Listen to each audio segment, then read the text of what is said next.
Welcome to PSCMS. Good morning, students.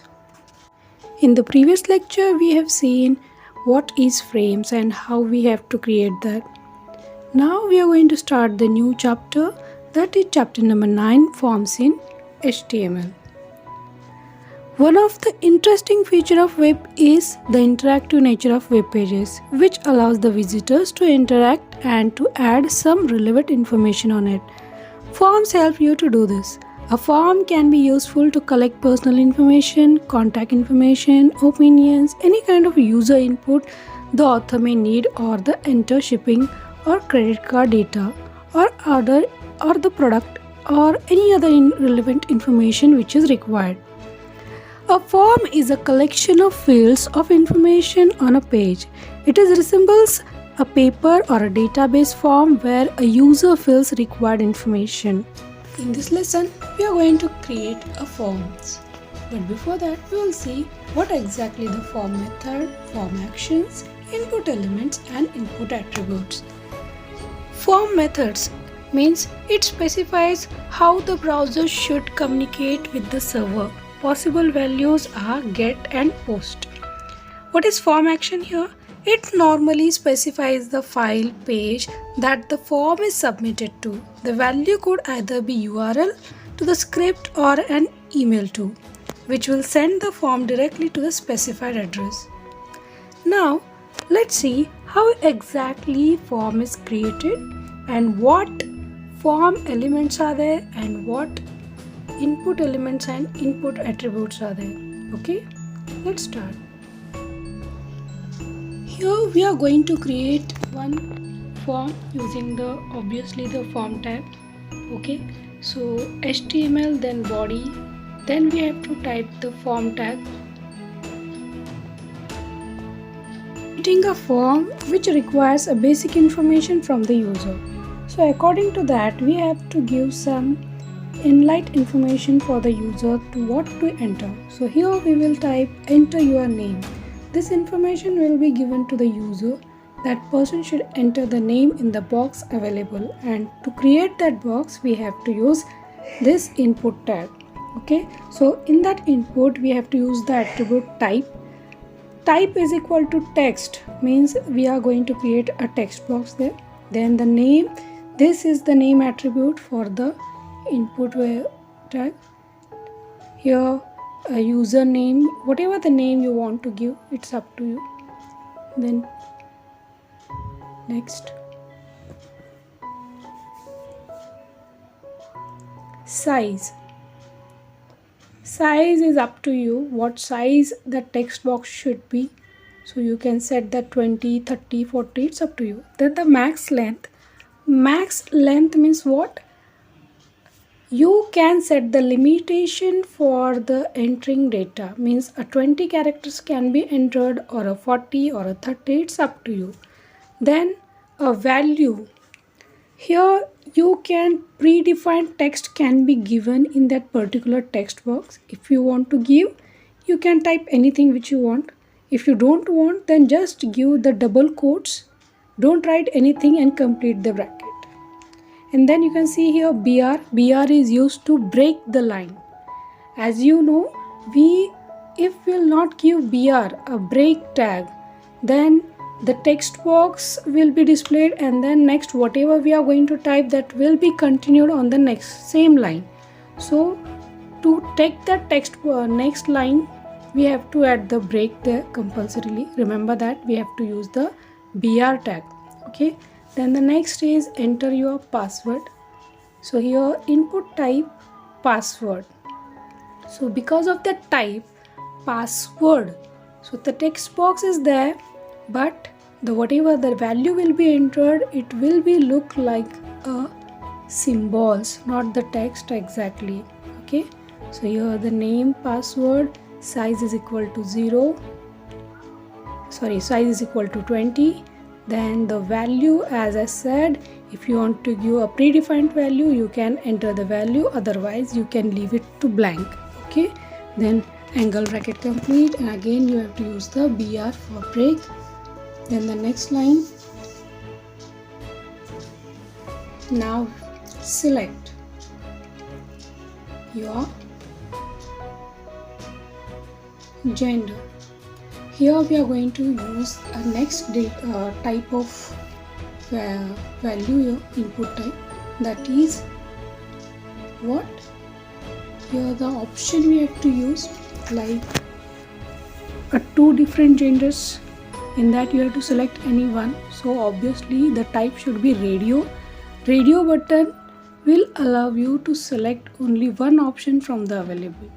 Okay, so your input type is equal to radio. Then you can give the name as gender. Then value, it's up to you. If you want to give, you can give a value to gender like male.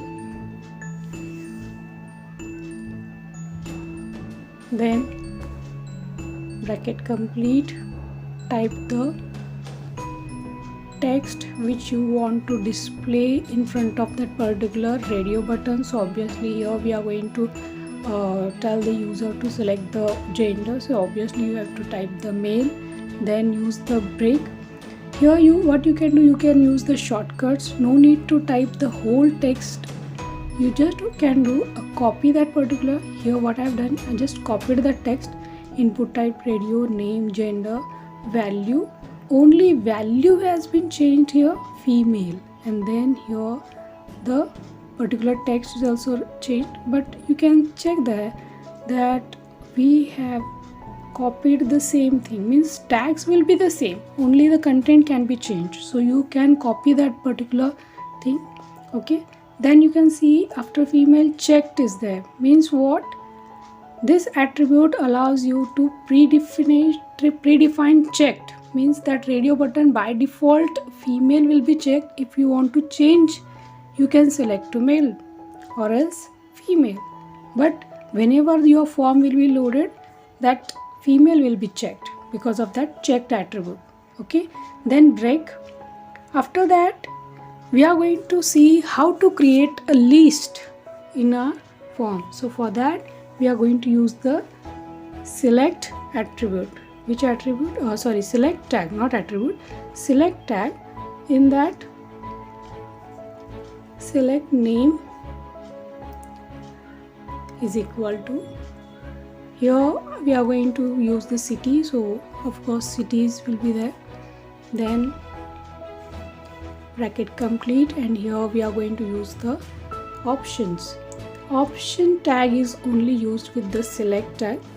Why? Because in that select option, whatever we are going to write in the option tag, that will be displayed in that list.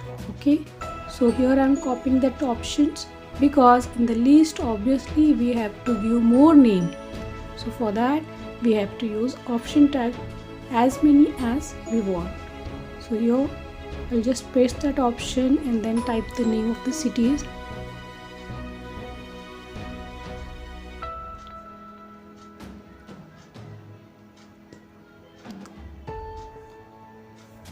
You can use as many options as you want. There is no limitation on that particular thing. Okay, for now I will just use some of the names for the cities. Okay,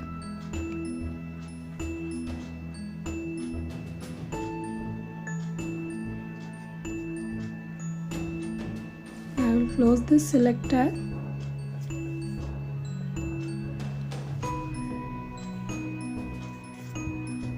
Then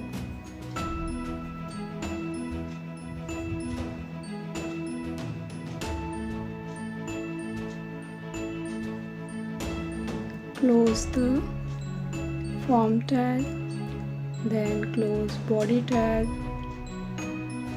then close HTML tag.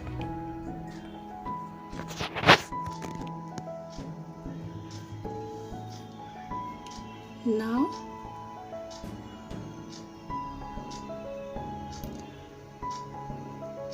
here click on the save option and then type the name for your HTML file. I'll type form.html, then click on the save. Let's move to the next point, that is adding buttons. Once all the details in the forms are entered, then the data has to be stored somewhere. So that can be reused, and the form should also be cleared for another set of information to be entered. The commonly used predefined buttons are submit and reset. Submit button is used to submit the data and reset button is used to clear the data. So here we will see how to create a submit button and how to create a reset button. So input type is equal to submit, then value send. That send text will be appeared on the submit button. Okay.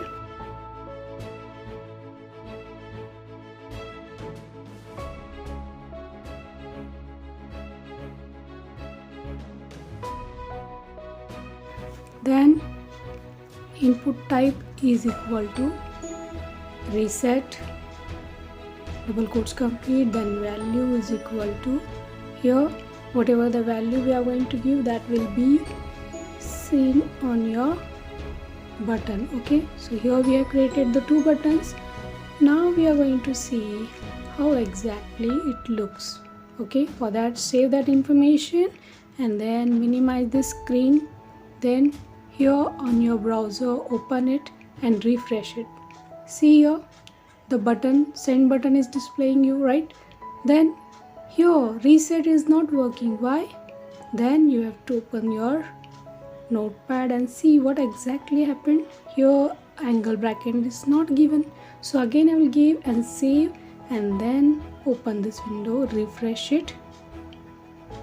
Yes, see the send button and resend button, and you can again see the upside, enter your name, enter your password, the text box is already there. Then you can enter the value, you can see there, right? And then whatever you want to enter the password, you can see the symbols just like your password, right?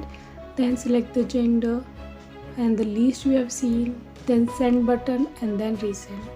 This form is not connected to any kind of a system, so obviously whenever you send any information like this, it will not send anywhere. It will just accept the information, okay, but it will not send anywhere. Then reset will just clear the form. Now we are going to see the last point in your chapter, and for that again I will add the break and then I'll type before the submit and reset button.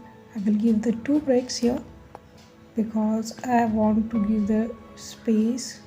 Okay, now remark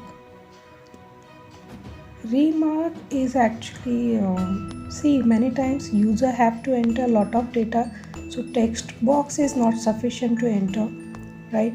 See, suppose if you are taking the input from the user, their valuable opinions, so obviously a text box is not sufficient. So at that time what you can do, you can use the text area option. Text area option gives the facility where you can enter more than 3 or 4 lines, or whatever the text box is allowed, more than that you can enter.